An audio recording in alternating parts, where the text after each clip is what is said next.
Perpolitikan tanah air kembali diwarnai munculnya sejumlah selebritas yang mencalonkan diri sebagai wakil rakyat. Ada beberapa nama tokoh yang bergabungnya dalam perjuangan politik kami 2024. Ada Melly Goeslaw. Apa sih yang membuat seorang Melly Goeslaw yang tertarik terjun ke dunia politik? Kalau aku mesti ngomong di sini, aku jadi ngomong satu organisasi yang aku sebenarnya udah mengundurkan diri dari ketua organisasi tersebut. Tapi semua sejabar tahu itu udah aku perjuangkan 13 tahun dan belum sampai ke titik baik. Public figure itu kan selama ini menjadi bunga-bunga di panggung politik ya. Tapi menurut aku bisa aja menjadi main stage. Ketika aku dipinang oleh Gerindra dan menyatakan iya, pastinya juga aku nggak mau modal begini aja gitu. Amunisinya harus modal sendiri. Kalau Teh Melly deal-dealannya dengan Partai Gerindra boleh tahu nggak? Sebenarnya nggak terlalu suka ngomongin uang karena aku nggak mau diriku diukur dengan itu. Dan aku ngerasa masa sih tahun 2023 loh ini masih musim orang kampanye dengan menjanjikan uang dan mungkin juga itu nanti akan terjadi di aku nggak tahu ya karena banyak juga yang jago-jago politik tapi akhirnya melakukan hal yang tidak baik.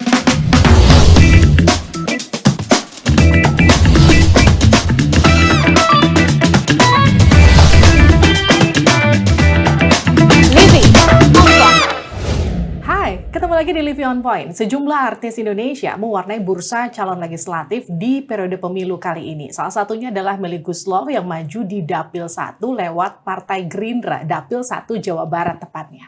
Nah, apa sih yang membuat seorang Melly Goeslaw yang sudah hits di dunia permusikan tanah air khususnya kemudian tertarik terjun ke dunia politik?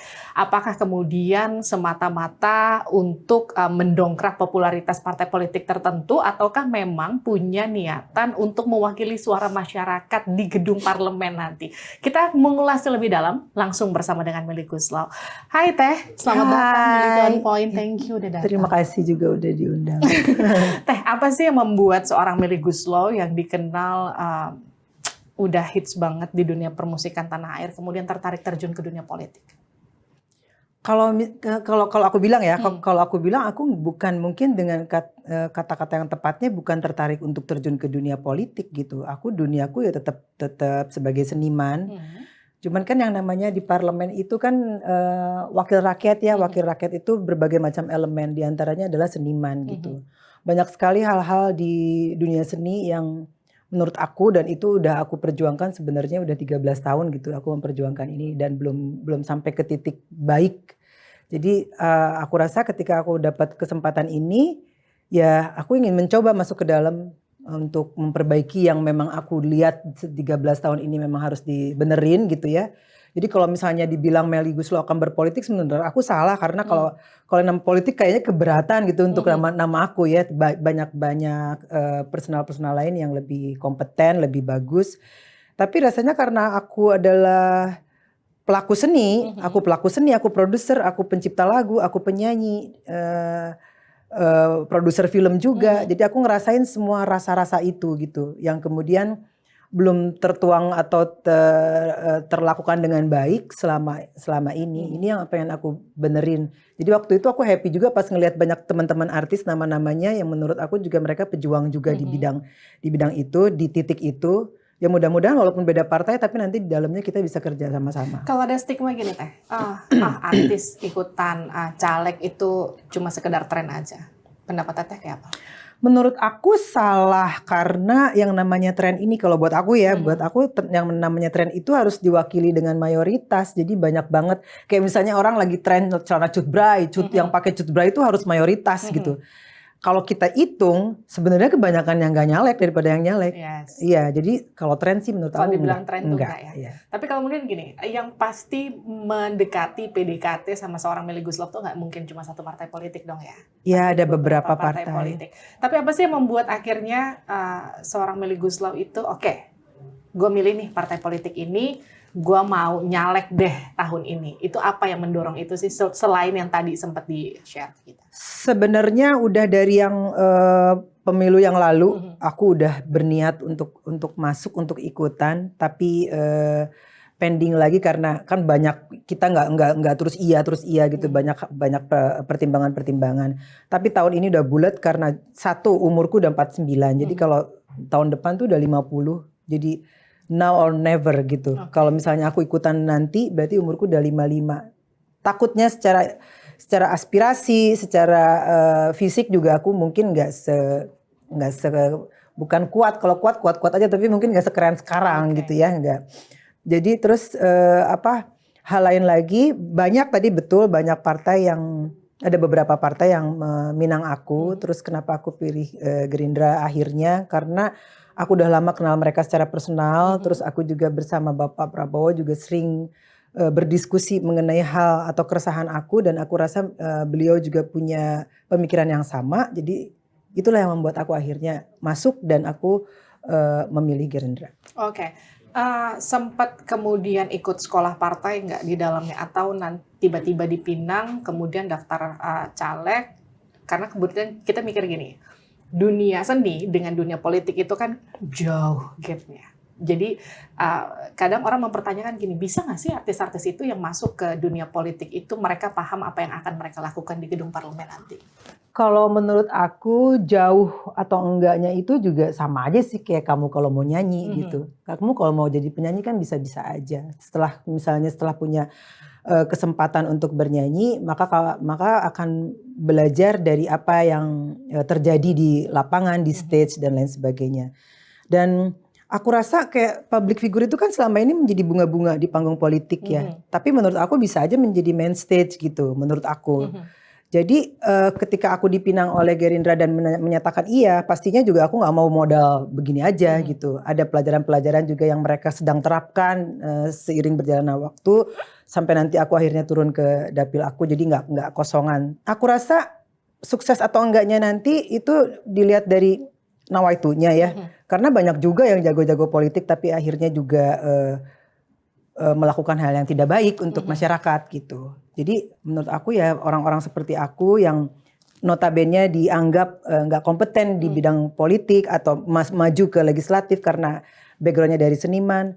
Aku rasa ini adalah ujian besar untuk kami yang masuk untuk membuktikan kepada masyarakat bahwa kita nggak cuman asal gitu aja gitu. Yang penting gimana niatnya ya. Iya, dari iya. hatinya. Iya, karena kan udah terbukti yang dianggap jago juga kan juga bisa aja. Mereka juga bisa aja kepreset di sana di depan. Betul, gitu. Nah gini, tadi kan Tata juga sempat mention bunga-bunga di dunia Panggung politik. perpolitikan. Oke. Nah sekarang kalau dikatakan gini, artis-artis itu memang sengaja ditempel di partai politik untuk mendongkrak suara mereka, karena kemudian kayak misalnya untuk mereka yang awam, daripada gue milih yang gak jelas, gue milih aja udah gue kenal nih artis-artis ini. Itu nggak kontennya gimana? Bisa iya bisa enggak ya, karena kita kalau misalnya pencoblosannya ada foto-foto segambreng sebanyak itu, pastinya masyarakat akan nyoblos yang kenal dong gitu ya. Tapi kan kita ada kampanye, kita ada pendekatan, kita ada penetrasi kepada masyarakat di dapil kita, yang pastinya mereka akan kenal juga sama yang tidak terkenal gitu. Aku rasa antara kita artis dan partai yang mengusungnya itu menjadi mitra sejajar gitu. Karena sama-sama butuh. Mungkin juga iya partai butuh untuk branding yang lebih gampang lah ya, karena kita kan udah punya masa gitu. Tapi kita juga butuh kendaraan untuk masuk ke parlemen. Jadi sebenarnya semuanya sih sama-sama sih. Teh yang menginspirasi Teteh tokoh politik yang sampai kemudian membuat Teh Meli, oke, aku mau deh jadi politisi. Karena tokoh ini tuh membuat gue juga ngerasa, oh gue pengen kayak dia. Gue pengen seperti dia mewakili suara masyarakat. Itu siapa Teh? Aku ya Prabowo. Aku sama Bapak Prabowo sering berdiskusi mengenai kesejahteraan seniman. Terus aku juga kalau lagi di rumah beliau, lagi dalam acara-acara tertentu bersama beliau juga nggak pernah ditodong nyanyi. Artinya aku melihat aku tuh suka kesel gitu sebagai profesi seniman tuh. Kok enteng banget sih gitu, kayak kan kalau misalnya orang lawyer atau apa kan misalnya di kawinan atau di apa, Pak sini Pak, kebetulan nih saya lagi ada masalah Pak, ini masuk ke pasal berapa gitu, tolong dong dibenerin, kan nggak gitu kan. Kalau penyanyi kan jadi kayaknya bener hiburan banget sih gue gitu. Nah Bapak tuh nggak seperti itu, sangat menghargai profesi kami, dan ketika kita diskusi tentang keresahan-keresahan yang terjadi di bidang kami, Bapak punya pemikiran juga yang sama aku dan aku rasa cocok gitu. Oke, Teh, nih aku mau agak sedikit nyinggung soal dana. Karena kan kalau kita lihat nih kan, aku sempat baca-baca Tompi itu kan dilamar juga sama salah satu partai politik dan menolak Teh karena kemudian amunisinya harus modal sendiri. Kalau Teh Meli deal-dealannya dengan Partai Gerindra, boleh tahu nggak gimana tuh? Jujur sampai saat ini aku belum ada deal-deal apapun mengenai itu yang terkait dengan uang, dan aku sebenarnya nggak terlalu suka ngomongin uang karena aku nggak mau diriku diukur dengan itu gitu. Aku pengen, dan aku ngerasa masa sih tahun 2023 loh ini gitu, masa sih masih musim gitu orang kampanye dengan menjanjikan uang, dan mungkin juga itu nanti akan terjadi di aku nggak tahu ya, karena sampai detik ini aku belum turun langsung ke dapilku melihat bagaimana masalah yang harus nanti aku hadapi dan aku urai di sana, belum tahu. Tapi aku rasa masyarakat udah cerdas, masyarakat udah pintar. Kalau kita punya visi, misi dan punya penjabaran bagaimana caranya atau peluang-peluang apa yang bisa kita lakukan untuk memperbaiki masa depan mereka atau keresahan-keresahan mereka, mereka akan pilih kita sih, walaupun misalnya kita nggak logistiknya nggak luar biasa aku banget juga gitu pengen ya. tahu sih nantinya seperti Karena apa kan juga gini, kalau belum kita kebayang bicara sih. soal caleg gitu, terus mereka kan banyak yang wah gue udah modal segini nih, ada yang udah modalnya mungkin sampai MM-an tapi nggak lolos gitu. Mungkin kalau untuk artis, public figure itu kan mereka sudah punya modal popularitas ya. Mereka sudah punya modal yang nggak perlu harus sosialisasi dari nol gitu. Tapi kan bagaimanapun kita butuh logistik. Itu nyiapin sendiri, udah siap ya Teh? Belum. Dari aku belum, dari partai juga belum ada omongan apa-apa. Pokoknya mungkin karena kan yang aku tahu kampanyenya nanti mulai Oktober ya. Aku sih sekarang menguatkan aja apa yang visi yang aku emban dari sisi seorang seniman. Kan aku kan pengen nanti di dalam aku pengen merubah undang-undang hak cipta atau apa yang sekarang masih jadi keributan di antara kami semua. Tapi kan juga bukan cuma itu. Aku juga harus bisa menyelesaikan masalah-masalah yang nanti terjadi di dapil aku. Nah, masalahnya apa? Mungkin nanti akan aku ketahui ketika aku memang udah turun ke dapilku nanti. Nanti undang aku lagi. Iya dong nanti. Aku update. Ada part 2. Apa yang kemudian problem yang terjadi di dapil satu Jawa nanti Barat. baru bisa tanya Dan tuh apa uangnya solusinya. Berapa banyak modalnya. Nanti aku akan tanya lagi soal itu. Tapi kemudian gini. Kan Ahmad Muzani nih sekjennya Partai Gerindra kan bilang ada 35% keterwakilan perempuan di Partai Gerindra. Salah satunya kan diwakili oleh Teh Meli. Mau melihat keterwakilan perempuan di partai politik, Teteh ngeliat itu gimana Teh? Aku sih ngelihatnya nggak ngelihat perempuan laki-laki ya, itu bisa sama banyaknya, bisa banyakan laki-laki, bisa banyakan perempuan, itu sah-sah aja, dan aku nggak sempat bertanya hal itu kepada Gerindra, tapi aku respect karena aku sebagai perempuan jadi merasa oh ya berarti Partai Gerindra itu menganggap perempuan juga mumpuni untuk hal ini gitu. Kan tahun 2019 ini kan ada sekitar 2019 itu 96 datanya di sini, dan yang lolos tuh hanya 14 dan duduk di kursi parlemen. Seberapa optimis Teh Meli lolos sekali? Aku optimis karena ya itu tadi ya, kita nggak tahu yang terjadi di depan itu seperti apa, terus masalah dan apanya seperti apa, tapi aku berpegangan kepada niat baik sih. Ini kan aku lihat dari datanya Mbak Kade ya. Mbak Kade kan udah lolos ke parlemen dan dia kemudian setelah terpilih jadi anggota legislatif, tapi kemudian masih berkiprah di dunia seni, masih suka nyanyi kemana-mana. Teh Meli akan begitu nggak? Atau langsung putus? Aku rasa aku akan sama seperti Mimi ya, karena aku berawal dan lahir juga dari seorang seniman gitu. Jadi aku nggak mungkin meninggalkan dunia itu, tapi pastinya harus ada prioritas. Mungkin prioritasnya jadi terbalik, prioritasnya nanti lebih ke di parlemen. Jadi seni itu tetap akan aku jalani selama itu nggak mengganggu kegiatan aku di parlemen. Nggak nyesel Teh Pak meninggalkan atau mengurangi aktivitas yang udah mungkin sekitar 30 tahun Teteh rintis, begitu kemudian aktivitasnya berubah? Harus gak nyesel sih, karena aku udah bikin 600 lagu lebih. Wow. Aku udah cetak penyanyi banyak banget. Jadi rasanya ini adalah hal yang aku lakukan tetap di bidangku, tapi perjuangannya beda gitu. Kalau dulu perjuangannya bikin lagu dan nyanyi, sekarang perjuangannya memperjuangkan 600 lagu aku itu nanti seperti apa gitu. Itu kan sampai saat ini kan karya-karya kita belum bisa menjadi aset, misalnya jadi agunan bank atau apa, kan belum. Profesi saya ini belum pernah dilihat sebagai profesi yang profesional gitu. Masih banyak orang tua yang jangan pacaran sama anak band, gak ada duitnya gitu. Masih banyak kan yang kayak gitu kan. Nah, aku perjuangannya nanti di angle yang berbeda, tapi masih di seni. Ada nggak sih titipan-titipan dari teman-teman sesama seniman yang kemudian bilang, Teh Meli, nih mau jadi bacalek nih kan, maju. Nanti kalau maju kita titip ini ya untuk diperjuangkan. Kita semuanya titipannya itu ya, undang-undang hak cipta, undang-undang hak cipta yang masih ada, udah bagus tapi masih ada poin-poin, karena kan baru, kalau nggak salah baru lahir tahun 2014 ya, jadi masih banyak beberapa poin yang memang harus dibenahi lagi sehingga itu berguna nanti untuk kesejahteraan seniman. Teh, kalau dibilang gini, kalian sih di luar ketika mau masuk ke dalam kalian masih idealis, tapi ketika udah masuk ke dalam, ibaratnya kita ikan masuk ke dalam satu kolam, kita kan harus menyesuaikan dengan ikan-ikan yang ada di dalam. Gimana anggapan itu buat Teteh nanti? Jangan sampai nanti Teh Meli yang udah dari luar masuk ke dalam, semangatnya idealis, masuk ke dalam semangatnya oke, tiba-tiba udah sampai dalam melempem karena menyesuaikan. Aku rasa mungkin aku rasa banyak seniman yang dapat komisi yang nggak sesuai dengan bidangnya. Jadi kalau aku udah wanti-wanti, mudah-mudahan terjadi gitu. Aku masuk ke komisi yang sesuai. Terus aku juga berharap teman-teman seniman yang kayak Once, ada Marcel Siahaan dan lain-lain itu juga satu komisi dengan aku. Jadi kita tuh bener-bener tiap hari ngedrill hal yang sama gitu ya.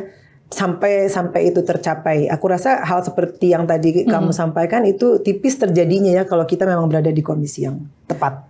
Keluarga, khususnya suami, anak-anak semua ngedukung Teh ketika langsung mau maju ke dunia politik. Alhamdulillah mendukung. Suami mendukung. Suamiku malah menjadi hidden figure gitu ya buat aku, karena dia dia tidak suka berpolitik tapi dia suka menganalisa gitu. Jadi masukan-masukan semuanya, apapun kayak sekarang ini mau interview ini aja aku diskusinya sama Mas Andro. Teh gini, dunia politik itu kan dibilang kejam, keras, maskulin. Beda sama kita perempuan yang apalagi dunia seni yang mungkin kita bisa lebih bahasanya nyablak ya. Suka-suka, enggak gitu. Dunia politik tuh kan enggak gitu ya Teh. Kita bisa ngomong segala macam tapi di belakangnya sebenarnya kita enggak begitu gitu. Atau mungkin sebaliknya. Teteh siap dengan itu Teh? Harus siap sih, tapi aku kan belum terjadi hal-hal seperti itu dan nggak tahu ya yang terjadi seperti apa. Tapi harus siap sih. Rasanya semua bidang juga pasti ada aja sih yang kayak gitu ya. Di bidang keartisan juga netizennya apa nggak kurang pedes apa gitu, pedes juga gitu ya. Semua juga pasti ada yang nggak enaknya dan itu harus dilalui sih. Kalau dibilang gini, politisi khususnya adalah anggota legislatif itu adalah ibaratnya motornya partai. Jadi partai politik kemudian punya agenda tertentu itu kan akan dititipkan ke mereka anggota legislatifnya yang ada di DPR. Teh Meli sekarang idealis nih, masuk ke sana kemudian ada pesan-pesan dari partai yang nggak seiring sejalan dengan hati nurani Teh Meli, itu gimana menyuarakannya nanti Teh?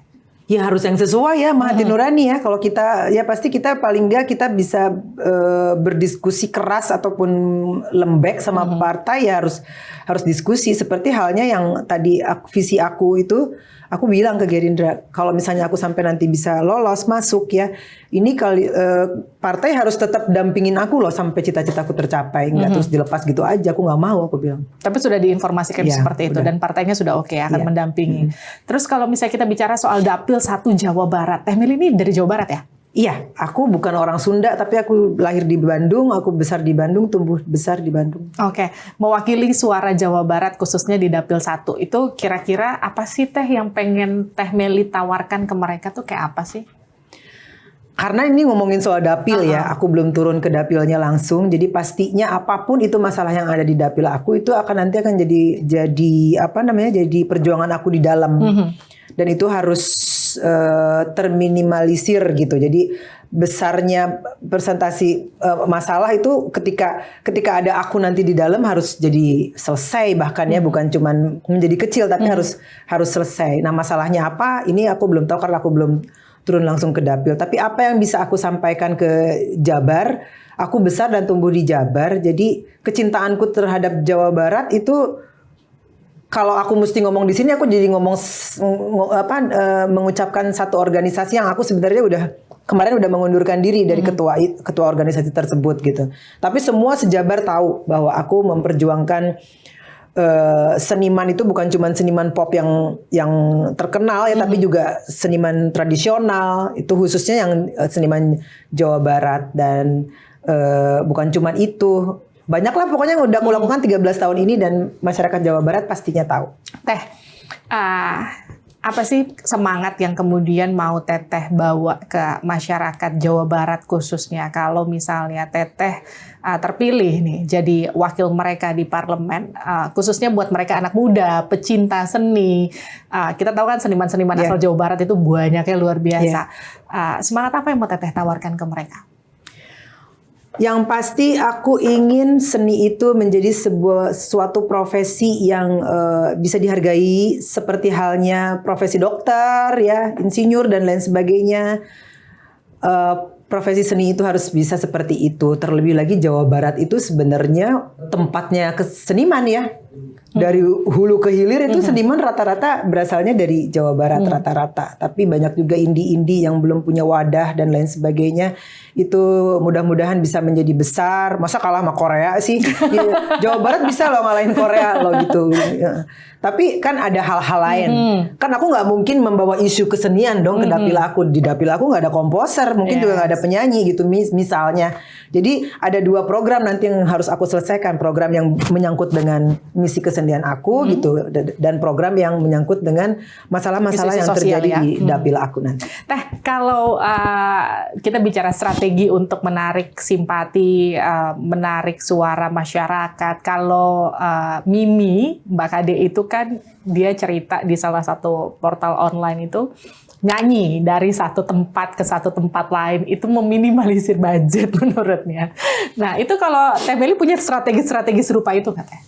Kalau aku yakin pasti kalau nyanyi sih pasti nyanyi ya. Karena pasti walaupun aku bukan itu bukan strategi aku, tapi karena orang tahu aku penyanyi pasti disuruh nyanyi lah. Pasti mereka maunya ngelihat aku nyanyi.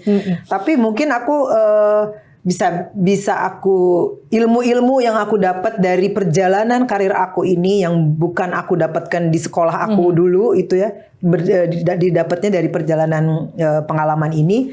Itu bisa aja aku terapkan di dapil aku, misalnya bikin lagu gitu. Karena bikin lagu itu kan banyak tapi orang nggak tahu, banyak yang tercipta dari abang-abang yang jualan bakso, bisa terjadi dari siapa aja misalnya. Tapi itu bukan trik aku juga sih, aku mengalir aja lah nanti tanpa janji ya, karena aku mungkin salah satu caleg yang akan bergerak tanpa janji. Aku males kalau pakai janji-janji gitu, karena menurut aku sebuah permasalahan itu nggak bakal selesai kalau cuman aku sendiri yang kerja gitu. Dari orang-orang di dapilnya juga kalau misalnya harus ada perubahan, harus mau berubah.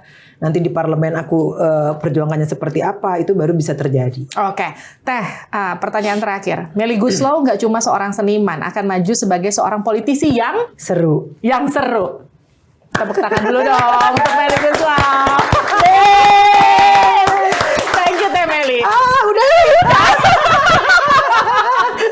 Thank you. Nanti aku akan undang lagi, kita akan bicara soal nggak cuma strategi tapi solusi yang akan ditawarkan. Nanti kalau udah ke dapil ya. Janji ya. Oke. Itu dia tadi perbincangan saya di Livy on Point bersama dengan Melly Goeslaw. Kita ketemu lagi di episode selanjutnya. Sampai jumpa.